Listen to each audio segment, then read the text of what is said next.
This is Brother Ron, and welcome to We All Be News Radio and TV, the news-free Dixie for the 21st century.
Hey, Cali, it's Willard Pugh and Ron. We out here doing the Hollywood thing. All right, took him out to lunch and just trying to keep him away from these crazy, wild women. All right, that's your boy. I appreciate that. Your grandmama the same age as your mama almost. I mean, it's craziness. Mm-hmm. And that's not white America's problem. That's black people's problem. Okay? Everybody having children, and they shouldn't just keep having all these kids and babies out of wedlock like they ain't got nothing else to do. I'm not telling people not to have sex, because I know everybody do. I can't stop them. It's a normal instinct of humans. But you do not have to keep procreating if you're not going to take care of them. But do you understand that the nature, like, the institution of slavery is still with us, like the generational But it shouldn't trauma. be. Not from like the generational trauma, like you think about, they actually had sex forms, breeding forms with black But folks. we didn't know about it. But I'm saying that it's unresolved trauma from generations It may be past. unresolved, but it ain't made you do what you're doing. That's a nice speech. It sounds good, but it's bullshit. Well, okay, you remember Goodbye Uncle Tom. You seen that movie, Yes. right? You saw the director's cut, right? Yes. What's your thoughts about that? It's dealing with stuff that actually happened to us. I know what happened, but we don't know what happened. But we need to know so we can understand ourselves. But we're doing the same things without even knowing it. That's why I said we got to understand the break the cycle. But we're not going to watch that. We're not going to watch that. Not just that, but even to understand to break the cycle. We're not going to break the cycle if we don't want to break the cycle. If we don't know, we can't. We do know. We know we don't want to know. I mean, okay, I'll give you that because to have knowledge is to have responsibility. Thank you. And to be accountable. And people don't want to be accountable. People don't want to be accountable. In general, have knowledge and they don't want to know. Well, but it's always the few that change the things better for the many. It's always the few that change the things that for the most. Just like I said with Jackie Robinson. Right, but he's a burden. But I don't think he knew all he was getting into when he got into it. He knew. To a certain degree, yeah. He knew. He knew to a certain degree. He would have took that on without. I remember that court-martial thing I read about. He took that stand against some folks in Texas. Yes, he knew, and he just was that kind of guy. Right. And sometimes we're born with certain things that people get mad at me. Sometimes say, "Well, you take all kind of projects." I got some kid. I didn't even know him. I just met him recently, but he has vitiligo in his face. Okay, like Michael Jackson disease. Well, I'm visiting. Well, I met Michael several times. I knew him back in the earlier days. I don't think he ever had it. Yeah. Okay? And none of the others got it. So, but this kid had it. And I'm at a park talking to these kids. I was going around the table talking to each kid about what they want to be, what they want to do. One kid gets up, he walks outside on me. And when he came back in, I still got him. So you walking outside, ain't gonna stop me from juicing you. And I ain't scared because I'm in the hood. Don't bother me. And then so I said, nowadays when people want to tell you what they do, you can Google anybody and find out who they are, what they are. They can't lie to you no more like they used to. Yep. And I have a flip phone. So he said, not with that phone, you can't. So I took out this phone, took a picture of the kid, and I said, what do you want to be? He said he want to be a model. So he ran track. I Googled. Somebody with a smartphone Googled him. They Googled him, found he really wanted. He ran track when he was younger and was really good. Broke some records or something. And so I said, he want a model. So I took his picture, I sent it to a friend of mine that does photography. And she texted me back the same night, yes, this guy, I think I can work with him. And he's like shocked because he figured with this vitiligo or whatever, it ain't going to happen. But then you talking to this what you want to do. See, you don't know who you're talking to when you're talking to people. Right. You don't know what things can change and when it could happen for you. Right. So within that same night, I called her, called another guy that's a makeup artist. Well, before the week was over, we had him set for a photo shoot. Wow. So last week, and I'll show you the pictures, he did a photo shoot.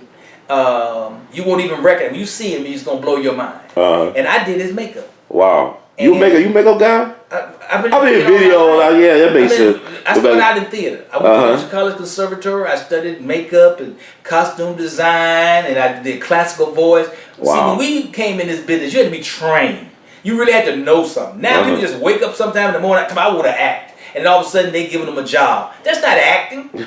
Okay, I've been doing this since I was 5 years old. Wow. I had to make. I got books I can show you with me and my mouse costume with my tail, and this is what I knew I was born to do, and I always did. I performed on my front porch for people. You know, I used to charge them, get out there and dance and sing. This is what I love to do. So I've always learned all the aspects of it. And when I got into video, I learned all the aspects because I wanted to make my own movies, do my own documentaries, do my own whatever. And so I bought my own equipment. I learned about lighting. I took classes. I did everything you need to do it, which is how come I became successful at doing it for as long as that I did it. Right. It ain't something I just woke up one day and say, hey, Brother Ron, can you loan me some money so I can buy me a camera so I can do so and so and so and so. You just do it. It's like you up here, you got your equipment, you set it up, you're shooting, you're doing what you're doing. You ain't asking me for no loan. Right. You know what I'm saying? You say, I'm coming to LA, I'm going to do this thing, and bam, bam, you here, you shooting it. Right. So it is what it is if you're going to do it. These days, all that other stuff people doing are talk.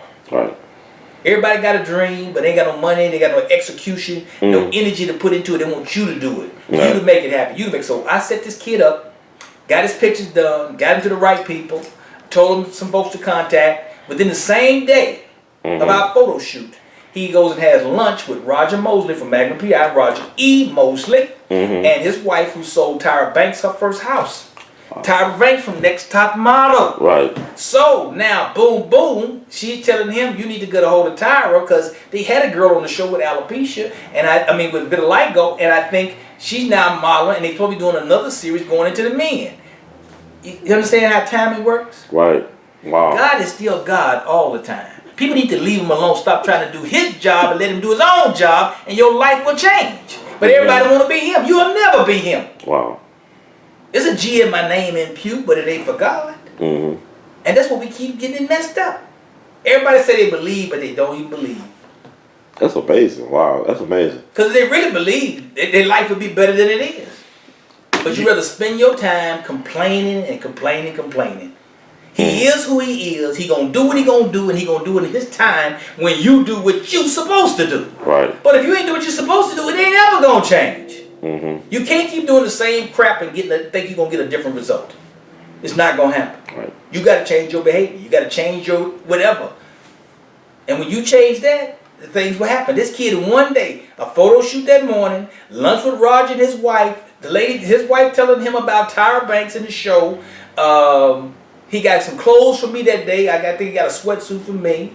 I paid for his pictures, and he's like, really? Roger paid for the lunch, so he didn't have to pay for lunch. He up at Castaways on the top of the hill in Burbank, overlooking the whole city. This kid was amazing. Couldn't believe that his life could change like that in a day. But he wanted it to happen. He willed it, and he spoke it out, and he let it keep happening. Right. And now everything we asked him for some pictures, asked him for this, and he did it. See, if I'm asking you, you can procrastinate. And you don't even take your phone. Right. And send me the picture, a close up of your face so we can work on the makeup. You're not doing what you can do. Right. You keep waiting on me to do something.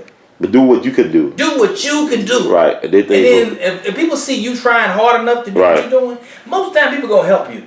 But when you ain't doing that, anybody gonna help you to do something and you ain't putting out no energy. That's true. People help people who are trying to help themselves. And the majority of us are not trying to help ourselves. We want you to help us, and if you won the lottery, you just need to give it to me.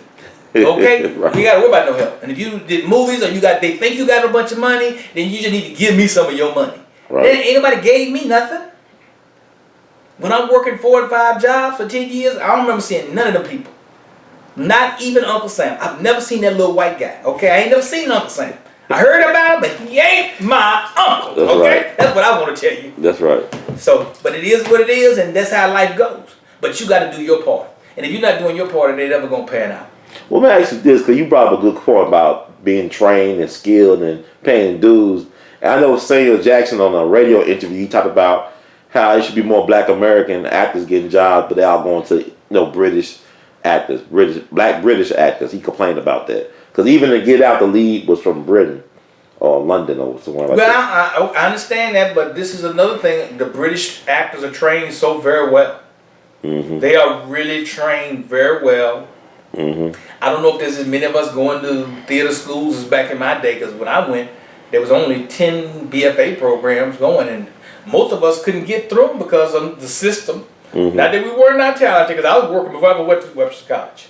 And I still got kicked out the program, and they said I wasn't good enough for the program. Really? Then Wow. years later, they used my name to draw students. Wow. And I even went back maybe 5 years ago. They had some reunion or something. And Shirley LaFleur, who was the Black student person that handles all the Black students, mm-hmm. they were honoring her. And I went back for her, not for the school. Because the school didn't do nothing for me. I mean, I learned some things when I was at that school, but they booted me out because I wasn't supposedly good enough for, at that time, that white world that they were in. Wow. The brother that's actually in Fences, the light-skinned guy, mm-hmm. He was at Webster when I was at Webster. He was at the Loretta Hilton doing theater. I don't know if he was in a master's program back then or if he was already a veteran actor that was working, but I remember him from Webster. Wow. That's how far back we go. Jennifer Lewis went to Webster with me. Mm-hmm. So, people got trained, but now the British people, they train them. They train them better. They come here really hungry and ready. People now just want to wake up and be actors. A lot of people aren't getting the training. They're transitioning from another career into this career. Mm-hmm. I mean, I don't know if A.L.L. studied, and I ain't got nothing against him because he's working. He got series, he got movies, but acting wasn't his first thing. He was a rapper. Mm-hmm. And I think along the way, I've heard, I don't know if it's true, that he's taking some acting courses, and he put in his time. So you put in your time and you put in some work, things happen, it happens for you.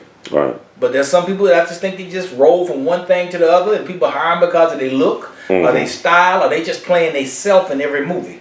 Mm-hmm. And acting is about, I was looking at my reel, and I was just looking at different characters, and I had to shave my head, and things I had to do different roles. I love being somebody other than me.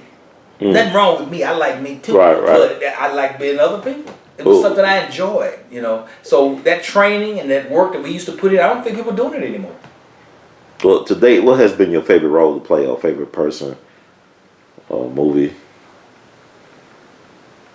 Well, you know what? I can't never, people always say, well, Color Purple, yes. Color Purple was great, and it was what it was. Right. And I enjoyed it. And there's a lot of dynamics and things in there, but those things y'all will never see because a lot of my best stuff got cut out the movie. They'll come out with like a DVD with the extra footage that was cut out, or they... You know what? I don't think Steven gonna ever do that. Why you think so? Why? I don't know. I think somebody asked him or something one time, and I don't think he ever gonna release. I wish he would. Like the scene of me in the juke joint. There's a scene where I stop a fight, and when the fight breaks out of the juke joint, I stop that fight. And I gave a speech. All right. Wow. Wow. One of the most powerful speeches in the movie because Steven said, "Willard, if you don't get an Oscar, there's no justice." That's what he said. Yeah. But he cut it out. In the first scene he cut, so there was no justice. He does that. But had he kept it, he kept it real. But you think about had he kept it in there, what do you think would have happened? It wouldn't have got me an Oscar, but it would have definitely made people look at me totally different. So it changed the whole. A lot of people kept saying how weak I was, but at that one point, you'd have known. Wow. And then there was another move scene that I really loved that he cut out with me and Danny, which was the best love scene between a father and a son ever to be put on the screen. Really? And no dialogue. It's just Danny looking at me and me looking at Danny. And he had some kind of coat rack thing, and he could see the faces of all the people that he had abused and mistreated over his lifetime. And they would flash in and out. And finally, he's holding my face in his hand. And all we got is each other. And we both sitting there hugging each other and crying. Wow. And the set shut down at least for 2 or 4 hours after that. Really? Because anybody that got a daddy had to love it. If you ever loved your dad or even liked him, you had to think about it, even if he did stuff wrong. Because Danny, I love Danny. I love my daddy. He messed up. He beat my mom. Beat her to death. But at this point, I saw him just broke down to nothing. He ain't got nothing. He done treated me bad. But right now, my wife gone, his wife gone, my mother dead. You know, you created these problems. You made me as jacked up as you almost. Right. And all we got is each other. And in that moment, you see this in these two people's eyes. And it was just, man, I think it was just powerful. That to me would have got me an Oscar. But why did he have any? I mean, you don't have to justify it. Yeah, he justified it because he had special effects, the faces of the dead people. You know, see Whoopi, see Celie, everybody he abused, he would see the pictures. And so it was like a special effect, and he said he didn't want those special effects in the movie, and that's why he didn't do it. And I'm not mad at him about it. You know, the movie wasn't about us, no way. It was about the women. But you think about like now, you think that it was it was a lot of controversy then. Was it a fair portrayal of black men? You think black men were made the boogeyman because of the color? No. Okay. It was a fair portrayal of black men. See, again, we don't never like to own nothing. It ain't every black man, I think I told people then. I hate that one movie has to represent all black people. Right. Because one white movie don't justify all white men. Right. All white men ain't the Heat. Right. Or whatever other crazy movies that are out there. What's that? Witness Protection with that all white women ain't that little crazy. What's her name? I know you're talking about the little crazy white lady that does the funny movies. McCarthy. So I mean, that ain't everybody. You know what I mean? But every time black people make a movie, we got to stand up and represent the world.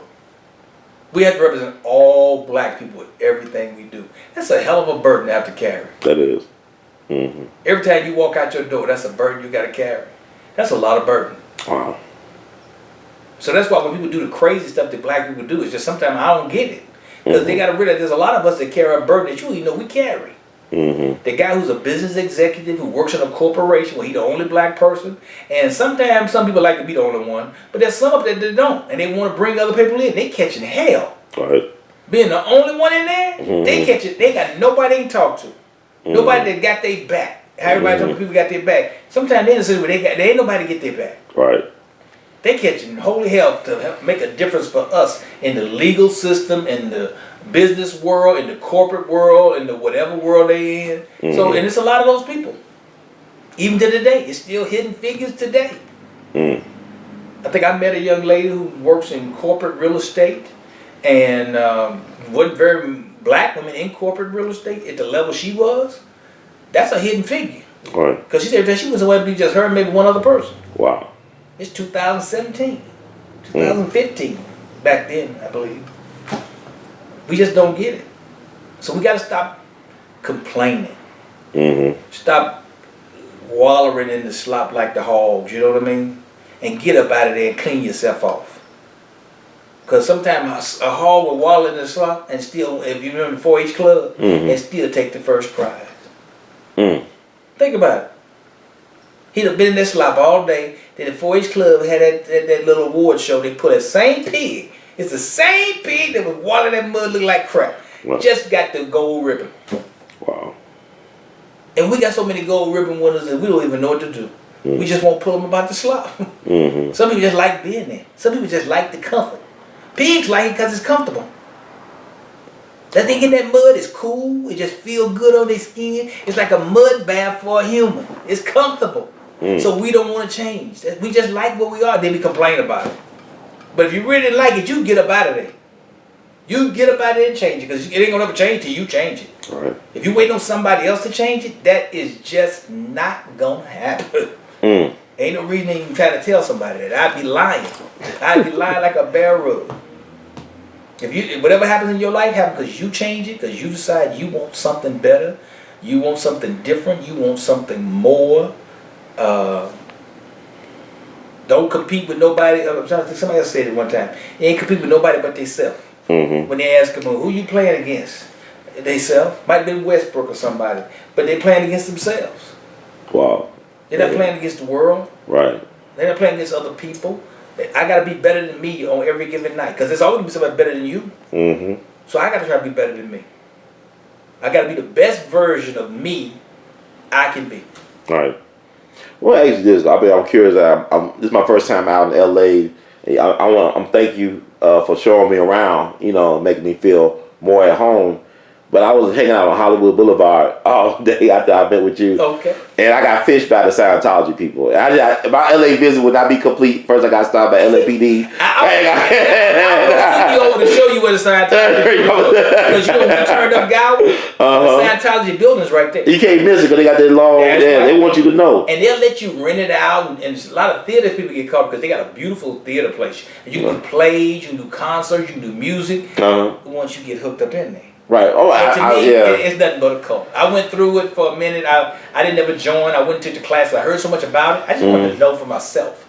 So I went because I hate talking about stuff I don't really know. That's what I want to know. Cause I heard what they've been saying about it in the media. But I went for my personal self. I filled out the booklets, went and took some classes, and then I had to threaten them to stop calling me because they didn't want me to leave. Right. But I knew it was a cult. It's good and it's bad, and it's good for people who got low self-esteem, don't know what they want to do. Right. These people can pump you, make you believe you something, and you'll do. That's what it takes to be successful. That's anything, right? Anything. You need confidence. You need confidence to do anything, and they will build your confidence up to a factor that sometimes is detrimental to yourself, though. Okay, and they didn't take God away from me because I told them I've been with God all my life since I was a child. So y'all can't take it, and they didn't. They didn't even bug me about God. Because they sure don't talk about Jesus at all. I asked them, y'all talk about no Bible or nothing. They just kept trying to empower me to be the best me I can be. Is that bad? I mean, even though it's bad when they end up using it to control you. Yeah. Because you feel indebted to them for bringing that out in you. Right. When it's in you anyway. Everybody got that in them. That's true. Everybody got it in them. You just got to push your own button to get there. You keep waiting on somebody else to push that button. That's so true. Because you know what? You got to push your own button. Why should I owe you? Because you know, I would say some same stuff you were saying, and they go, "This is what we got in the book." I said, "Okay, so this should be common sense, common knowledge." Common sense. Right. So you basically reselling my knowledge back to me. That's exactly what they do. You know, that's all I'm thinking about. I said, that's how they do us, though. We the ones who put it out there, and they come back and repackage it. They repackage it, their own crap back to you. That's crazy. And it's just basic confidence and basic things that you can already do. And anything that you work at hard enough and do consecutively enough, consistently enough, you will get good at it. So it's not always the definition of insanity to do the same thing over and over again.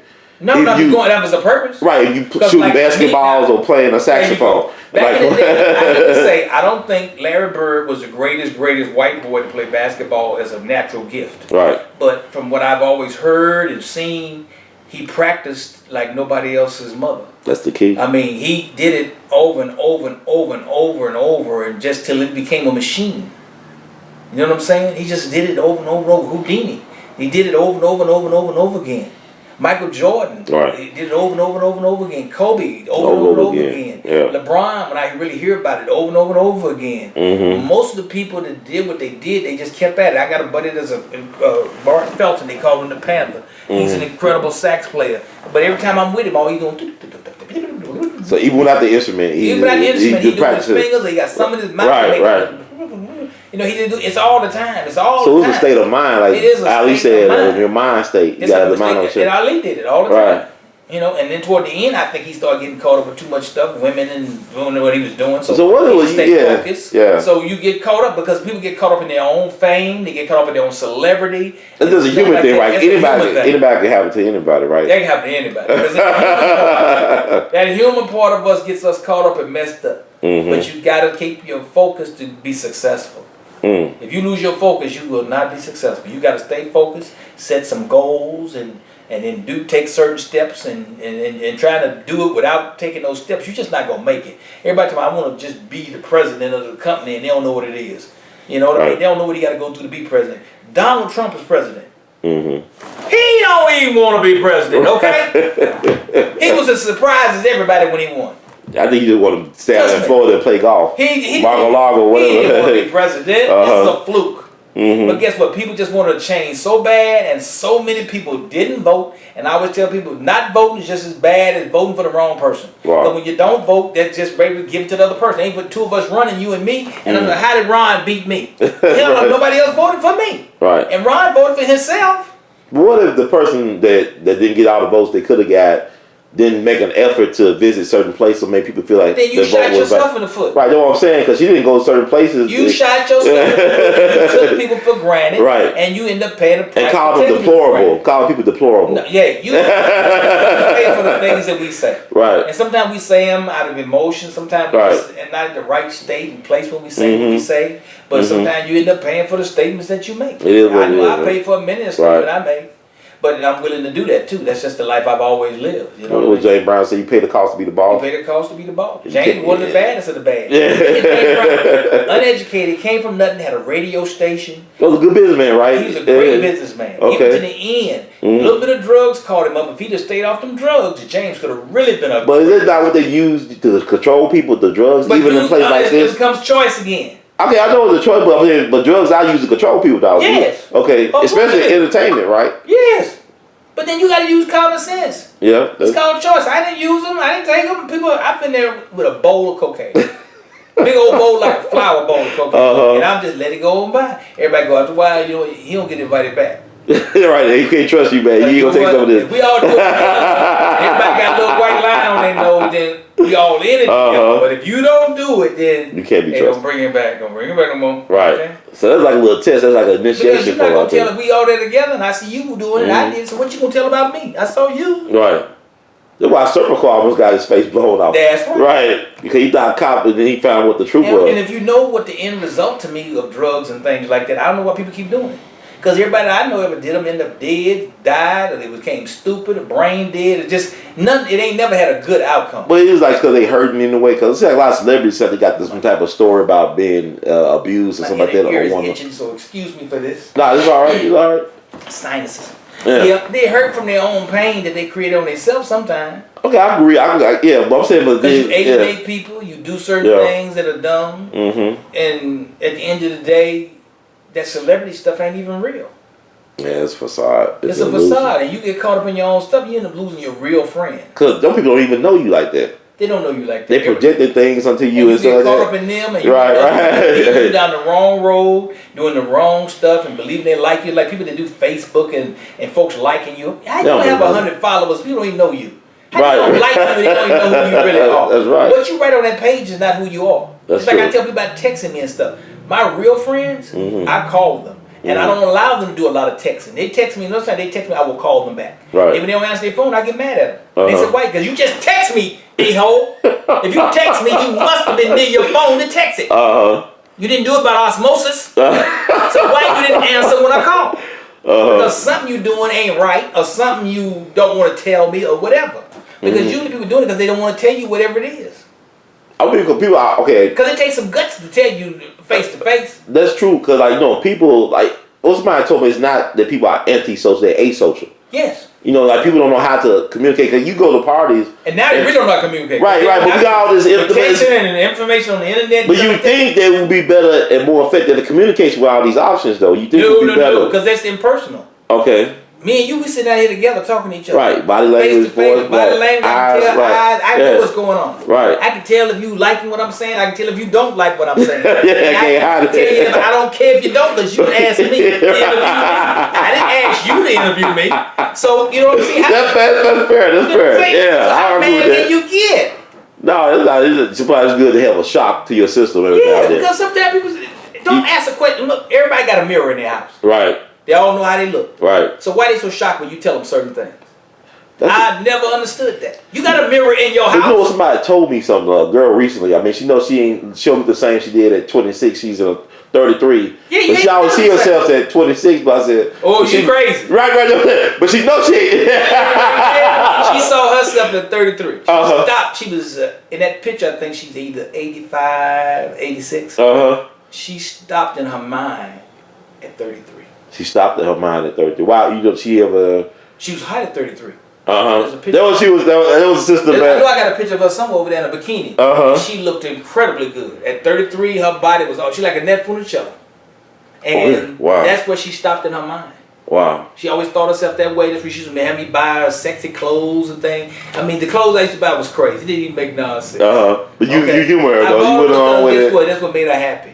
And at the end of the day, she never put none of them on. She never wore them shoes, as I call them, hole pumps and Daisy Dukes. I one time she fell. I walked her. I took her to Kmart to get something, and she bought these things, and I'm going, "These is the craziest clothes I've ever seen. You too old for this stuff." I got the body for it. I said, "You must not have a mirror in your house." And she walked about 10 city blocks until she fell out. And when the police finally came, and I let the police come because I wanted to get on record her behavior, so that I ain't got to argue because she's a little white lady. Right, you know how you feel. Right. I hate to tell you, it's gonna become a racial thing. No. I already know it. So when the police came, paramedics are there, and she sitting there, "Where's Willa?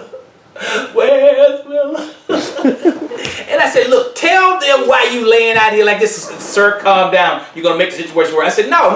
I'm a probation officer, LA County, and I'm also the conservator for this lady. You need to tell them why. Look, sir, will you please calm down?" I said, "I ain't gotta calm down. I know why she's doing what she's doing." He wanted my days to my heels. Now the guy trying to be professional, and he's about to bust up himself. Everybody else on the street is cracking up. They because she told him it's about some Daisy Dukes and some high heels. You know she should be wearing, right? She shouldn't even be wearing. I said, "Take her to the hospital to do an examination, and I'll come get her." She said, "No, I'm riding with you," and she got in the car with me. Wow. Because I understand what some things in life that people. That's where her mind was then. That was in her greatest time in life. When her husband loved her the most, when she was admired by a lot of people probably for being such a beautiful lady coming from Greece. And now she get older, like by the time I met her hair was all matted together and clothes, hadn't taken a bath and who knows when. They've been in that house. That man was dead, I want to say, at least 3 months, because here in Pasadena, we get a bill every 2 months for electric and stuff. And the electric and the water was cut off, so I always say anywhere from 3 to 6 months her husband was deceased. So she was living in the house with him. And she lived in that house with that dead body. They had to do something too. You know what I mean? And she knew he was dead. But she couldn't read or write. He brought her here from Europe, from Greece, and during the war. And never fulfilled all her paperwork for her citizenship. She never had a job. From World War II? Yes. Never learned how to drive. She was 86. He never taught her how to drive. He never got her a job. She just was a workhorse and a beautiful lady back in the day. And once she wasn't beautiful no more, she just cooked, cleaned, and was a workhorse. She showed me a picture of her up on the roof, tarring the roof. Wow. I'm like, really? A woman doing this kind of work? Wow. And we and her bonded over a motorcycle. Because I collect motorcycles. I showed them to you later. And she gave me this old motorcycle, and that's how we became friends. And that was one of the worst times of my life, because when you talk about racism, that's when I realized again, I don't know if I forgot for a moment that I was the N-word. Right. Because that's how everybody treated me. Why are you helping her, and what are you getting out of it? What's the purpose? Because don't nobody just do that to do it for nothing. You must be getting something. And it wasn't nothing but, since the beginning of time, it's just black people's nature. Right. We've always been helpful people. And at least I've always been helpful. No, that's true, yeah. And I grew up around older people. Like I said, I actually got a card today from my first grade teacher. She's 88 years old. So I've always had older friends. And this lady, I was out walking, and I think my sister had passed away, so I probably was grieving a little bit about my sister. And meeting her at the fence, me and her had talked for 2 years prior to her becoming really a friend. And then when they found a dead body in there, and they called me. She had a card. She said, "He's going to take care of me." And I had no idea that she meant like that. And I ended up taking care of her for 6 years. Right. But I had to fight the court system because they don't understand. What are you getting? Why are you doing this? What do you want? And I didn't want nothing from the lady. I never wanted anything from her. She just was a sweet little old lady, and I promised to help her.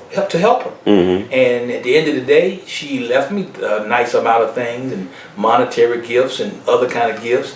And I appreciate all of them. But none of that was the motivation for what I did. Because if I could get her back, I give all that stuff back. I didn't even know I was gonna miss her as much as I miss her. Because that's how close we got. Every day, I saw her every day. She was just like my mom. I had a picture of her and my mom. They like ebony and ivory, you know, the black and white each other. You know, so but it was a wake up call for me being here in Pasadena, 2015, 16, 13, whatever it was when I first got her. No, 2009, I think it was. And still, when I go to the court system, I'm treated like the worst person on the planet, and I'm the person that's changing her diapers, helping her, feeding her, getting her insured, making sure she's in the nursing home, paying all her bills, made sure that I sold her things to liquidate so she'd have enough money to live on for the rest of her life and be comfortable, you know. And then this is the payment I get. So if anybody should be mad, I should be one of the maddest people of all the black people out there talking about stuff that's racist. Because all I'm doing is helping somebody, and I'm getting treated like crap for helping somebody. I think last year, 2014, I got audited for giving away too much money to somebody. Wow. And I think it was for a church. I got caught. An organization was supposed to donate money for scholarships for the kids.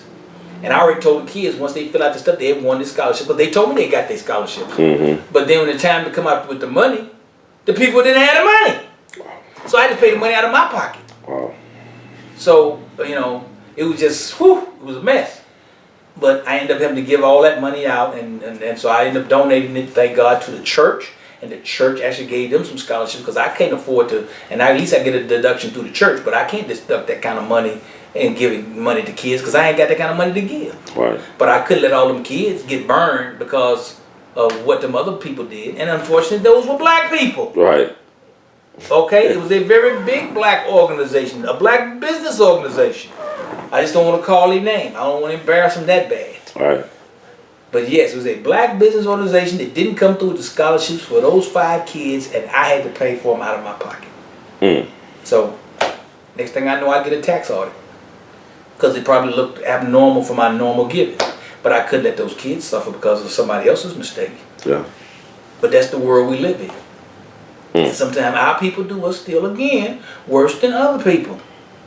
So I don't look at everything as race, race, race. Is racism alive? Yes. Is it ever going to go away? Probably not. So we have to learn to deal with it the best we can to make our world good. I can only control my world. And in my world, it's going to always be good. And all that other stuff, I try to keep it out. You know what I mean? If I see it, I think it's going to be a problem, I walk the other way now. Because I can be places, and my friends always be making fun of me.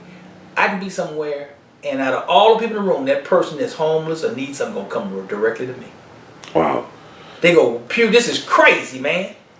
That lady in that wheelchair, she came right over here and asked you this question. Rolled right up on me with that electric wheelchair like she knew me for 25 years. Ain't known me. Even I had a friend just here recently visited. My best friend's sister was visiting me. And a lady was coming down the street, had a flag and a wheelchair kicked back. She waved me, hey! And it didn't seem like the lady that was with me. She just talked to me and she said, you know her? I said, no. Some, you know, and some people say it's a blessing. Some people say it's a curse. Well, it's like a miracle worker to me. Well, it bothers me. I tell you, because you can't save the world and you can't help everybody. Right. And everybody don't want your help, believe it or not. Yeah. I don't care what you may think. Everybody don't want your help. So, you know, people may say they do, but they don't realize some help, you got to help yourself in the process of me helping you. Like this kid, I don't know what's going to happen if he's going to pursue his modeling. I bought the pictures. I got him going. I got him hooked up with an online service for him to get his pictures on and start getting some audition. But I already told him he's going to need a passport. He's going to need a work permit. Those are things he's going to have to do. If he can't get that done, he should shot himself in the foot. But he got great pictures. You know, when we get through, I'll show them to you and stuff. Okay. Let you see what we did. And like I said, and I didn't even, like one of my friends said, well, why you spend that money on this kid? I don't even know why I did what I did. Sometimes some people you just see the challenge when that spark I saw in this kid that I thought he deserved opportunity. And and somebody had to give me a break. Right. And he ain't asked for nothing. So it's just something I did. So he don't owe me nothing. Because he ain't asked me for nothing. Right. He didn't hustle me. You know, he just said it was something he didn't even know was going to happen. He probably thought after that day he'd never see me again. Right. So everything I did on my own. I can't go back and say, hey, you're a supermodel. I did tell him, if you do make it big, remember me, you know. Right, right. I ain't asked for no money or nothing. At least take me to lunch or something. You know, but that's, you do what you do and to be blessed that your life is better. You know, everything ain't going to be the blessings that we think. Oh, I'm going to do this, I'm going to get a bunch of money or this going to happen to me. We all going to get old one day. Right. And I hope that all the older people that I've taken care of, and my sister that had muscle sclerosis, I took care of for 8 years. Like I tell people all the time, I may not get into heaven, but I would definitely be a door holder, and I will say, hey, I know you, Ron, you up in there? Man, look, tell Jesus that I ain't as bad as he think I am, and this door is getting heavy. Let a brother in. Know what I'm saying? So I can holler, Kelly! Kelly! We went to elementary school together. You in there? Oh, come on, they got to let me in. They got to let me in. So, you know, you do what you do and just hope that it makes your life better and that you can be happy. You know what I mean? And you can't worry about your neighbors. You can't worry about other people. You can't worry about what everybody else is doing. Stay in your lane. Do what you're doing. And your life is just to be better. You know, we too busy in everybody else's lane, and we don't even know what they're doing. And they may have more drama and problems than you could ever imagine. And then you really want to be in that lane and bite off what they, man, I want to, okay. Everybody want to be Oprah. You don't want to be Oprah. You know, I don't think the network's doing that great. She's now back on 60 Minutes, so that means she had to take a job.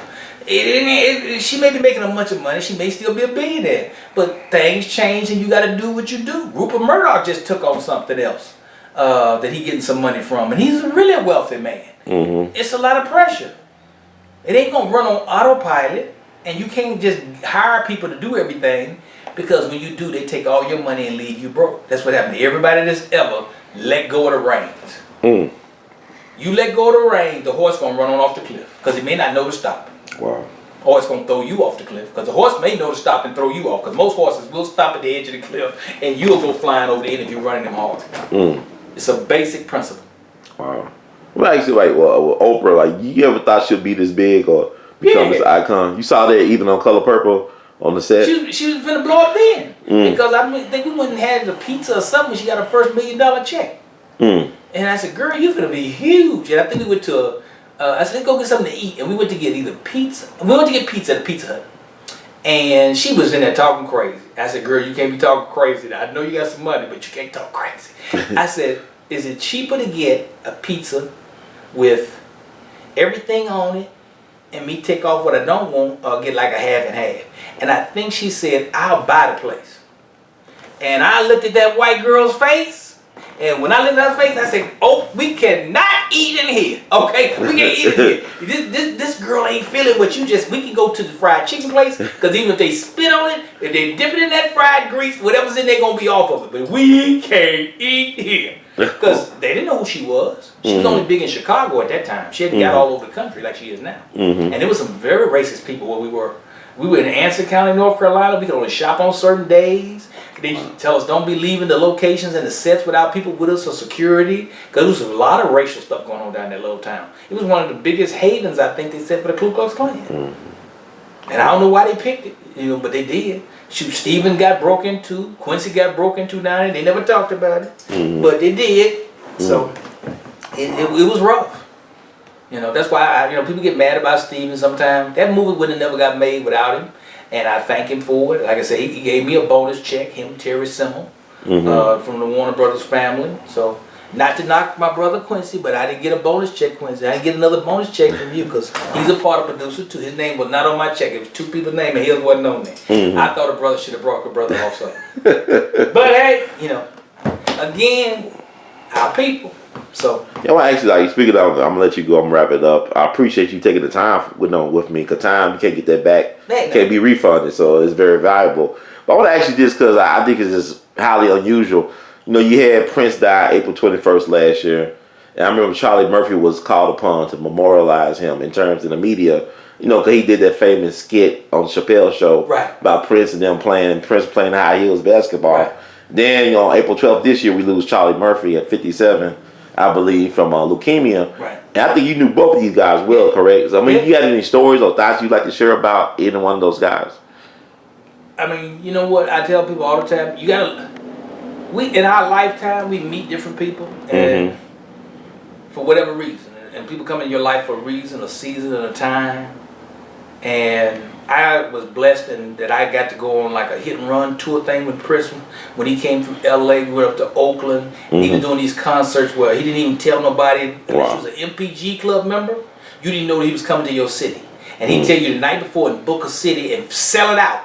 Because at that time, I think he had that tattoo kind of thing on his face. Slave thing from Warner Brothers. Because he was having a problem with the record company. They giving all the white people, they're publishing and stuff, but he can't get his. So they were like, and I feel they were blocking him everywhere he was going. So he was basically outsmarting them by having these concerts and sell it out. He sell out an arena and then he do a smaller venue after that and talk about $50 to $100. So he sell out another club. So he was killing them. He was doing it. businessman, smart man, but you know, people live the lives they live. They do the things they do. They enjoy what they enjoy. You know, Charlie, God rest his soul, he got his own fame before it was all said and done. I think by the time he ended his life, he was no longer in Eddie's shadow, because Eddie's a great performer himself. Like he did a movie called Mr. Church. And I tell people all the time, if I see Eddie Murphy anywhere publicly, I have to bow down, because he wore no makeup really. He had to really act in this movie, Mr. Church. He went from the early age of Mr. Church to maybe in his 70s or maybe 80s, I can't remember now. But his performance was just riveted. The way he played through the dealing with the little girl, the mother, the deaf, the died. It was one of Eddie's best. And then somebody had the nerve to write, he was just another magical Negro. I can't even say what I want to say, because I wasn't raised quite that way, and I don't want to. I've said it paper off screen, people that know me, but I won't ever try to say it publicly. But the words that I want to use, but it was horrible what they said, because Eddie was brilliant, and reading that actually even made me not even want to act anymore. Period, because we're not magical Negroes. We have a gift that a lot of people don't have. Eddie got a gift that a lot of people will never have. I don't care what he did that I did like or didn't like. The man is still a genius. He's one of the comical greats of all times. And in this movie, he had to strip off a part of himself that is hard for people, especially comedians, to strip. And he stripped it. And he became that character. It was, I mean, brilliant. I think about it now, and it almost makes me want to cry. That's how brilliant he was in his performance. It was brilliant. And then you're gonna just try to slight it off by saying he was a magical Negro, another magical Negro. And when the guy told me the term magical Negro, I Googled it, because first when he told me this magical Negro thing, I'm going, that's crazy. And it said the antithesis of a person who saves the lead white person in the movie, like Morgan Freeman in Driving Miss Daisy, or Michael in The Green Mile, those kind of movies, you know. Viola Davis in The Help, and somebody said Spike started that magical Negro term years ago or something, but I don't know how now it's actually a word. You Google, it's out there. But I hate to say that's not me. I never want to be that. I don't think Eddie ever wanted to be that. And he may be a magical Negro, but he ain't that kind of magical Negro. He is truly magical in the things that he does. Because he can take you from laughing to you laughing so hard in your gut that you crying, to you crying because now you're emotionally crying. How many people in the world can really do that to a person? Too many. You know what I mean? Have you with funny tears to serious emotional tears. That's a range. Everybody ain't got that. And he did it. Wow. And I apologize publicly for thinking he couldn't get there, because he got there. He got there, he nailed it. Just riveted. And the movie got brushed away. Black people didn't see it, didn't support it. But they need to all go out and rent it and get it. It is brilliant. Okay? It is brilliant. His performance is why you've seen it. Don't worry about the story if you're tired of the same, he's saving this little white lady, little white girl. Don't worry about that. I'm talking about the performance. Okay. His performance is speechless. If he did a great job. I think he played the singer in Dreamgirls, and I liked it. He was different. But people thought he would have won an Oscar for that. But I think they said that movie he did when he was dressed. Oh, he called Mastermind. Right. That's politics, right? He should have. Yeah. When I saw him in Dreamgirls, I think he was going to win the Oscar. I really did think he should have got it for Dreamgirls, because he did a great job, and and you don't know what's coming. Right. You know what I mean? And he did do a great job in that character. Right. Because I've seen him. He took that character to. Like he did in Mr. Church. he had to go into another place because he didn't want to walk that line with like he did Jane Brownish. Yeah, there's a lot of stuff that people don't realize as an actor's got layers in there that you got to look at when you're doing this stuff. You know, and so the people just see everything the same. There's things you do, but it definitely was one. But Mr. Church was an Oscar winner for me. That was an Oscar winner because it was Eddie. Eddie had to be Eddie. Eddie had to bear his real self. No. That laugh, he didn't do none of that. He was brilliant. You know, and Charlie's gonna definitely be missed. Another little comical guy, comical genius. You know, he was coming up. He was getting his own way. He was, you know, he was his own guy by the end of his show. Okay. By the time the curtain came down, Charlie was Charlie Murphy. He was not just Eddie Murphy's brother. Right. Okay. So. Those are two guys, Prince and him, will definitely be missed. But I tell people we choose how we live, and we choose how we die. You know, we're not chosen being born. But when you're on this earth, there's certain things that you do in your life, and you choose to do them, and you know what you do, be it in the privacy of your home or your world. You know what you do. Right. And I don't take it away from nobody because I don't know why they get weak enough that they do what they do. And some people know they're already sick. Like I think Charlie might have known he had this leukemia. He don't know how long he was going to live. So he lives. So I am not sad about Charlie. I was sad because I love Charlie. I think we had fun. We did CB4. We had a good time. Yeah. But Charlie lived. Wow. So for him to be gone, he lived. He did not have 57 years of boredom. You know, he lived, and I hate to say, Prince did too.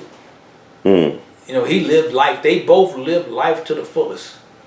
You know, they did things in life that a lot of us wish we had done or could have done, and they've achieved things that'll be here when, you know, now that they dead and gone, they'll still be here.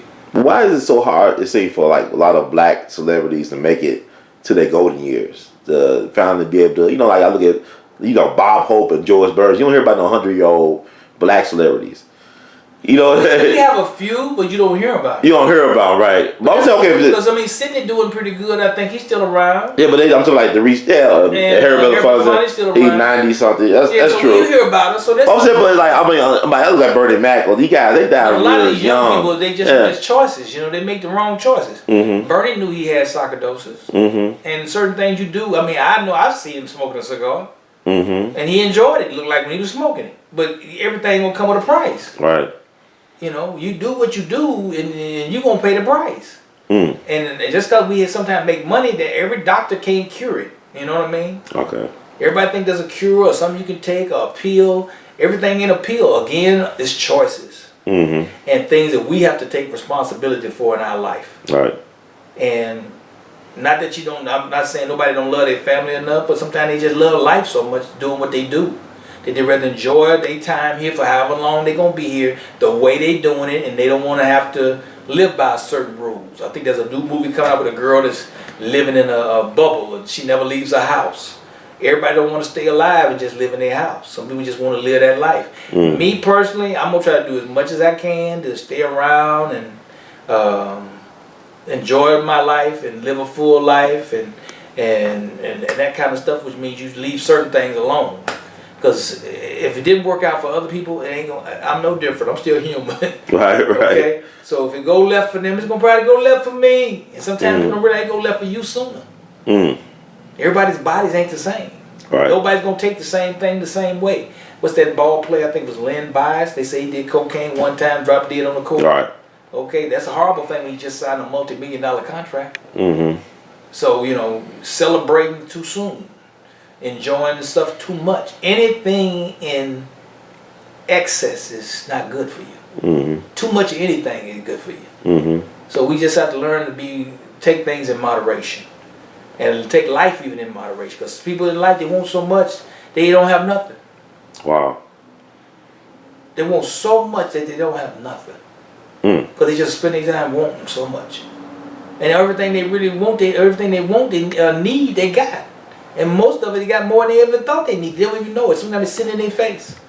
And they don't realize. They just give it away, throw it away, don't pay attention to stuff. It's like a friend of mine says his aunt died. And he started going through stuff. And some she had folded neatly and put it under the bed and they found it. And somebody took it and just threw it in the trash. People don't realize there's a reason she folded it so nicely and neatly. Mm-hmm. There's a reason she put it in that plastic.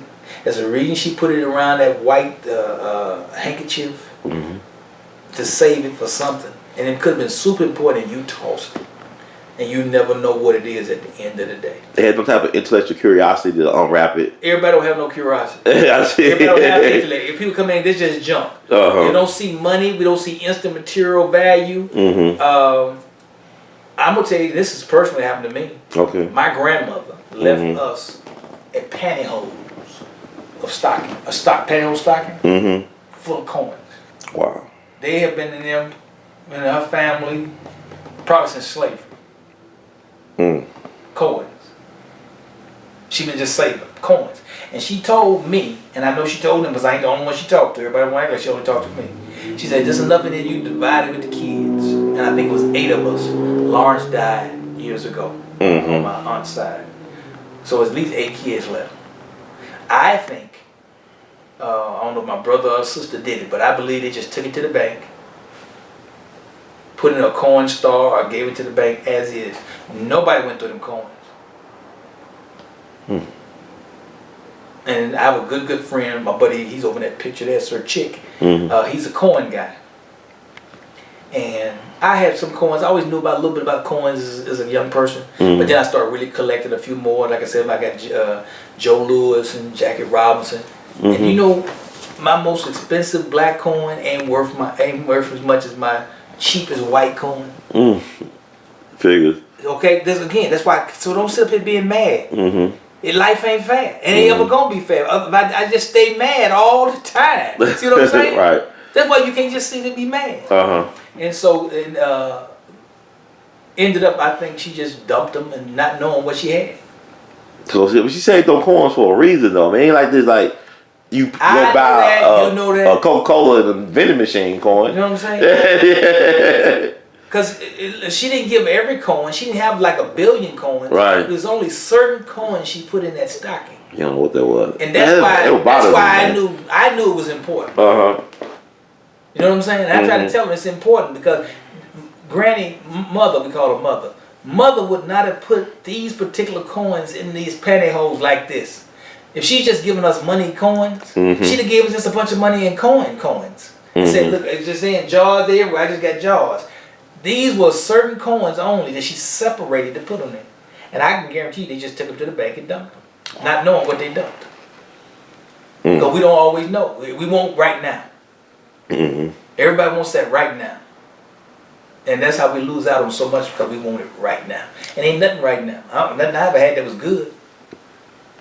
Ice cream take time to make. Right. And it's good, ain't it? Once you finally get it. Right. Upside down cake is good. What's the one my girlfriend used to make? 7-Up cake. She flew out her apartment with this 7-Up cake. And it was good. I had to wait till she flew here from Memphis with that cake. Right. In order to enjoy that cake. Well, it was worth the wait. It was well worth the wait. You understand? Because everything ain't instant. We want instant everything. And if you want instant, this world will be rough for a long time.